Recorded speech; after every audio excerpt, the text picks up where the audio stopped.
So, getting back to we're in the interview, and as a student, what I really want to do, obviously, is impress the interviewer. Right? That's my moment to shine. Mm-hmm.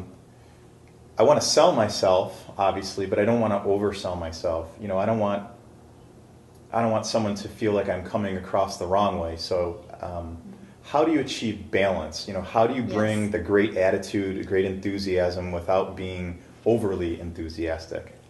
Well, I think again it comes into your listening skills. Really hearing the employer out as well, not jumping on what they have to say or interrupting them during the interview, and not being overly eager. Nodding and using nonverbal behavior that seems a little hyperactive. So you want to, make sure that your nonverbals are controlled. And that you're comfortable. So you're not showing a level of anxiety because hyperactivity can almost appear like anxiety too, if you're overly enthusiastic. But on the other side of that.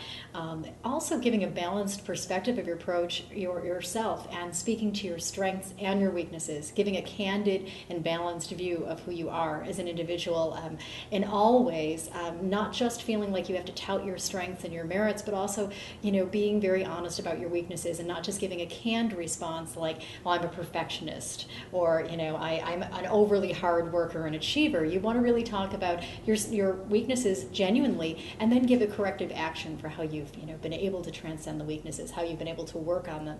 So I would say, showing that you have a level of humility and humanity is incredibly important during the interview.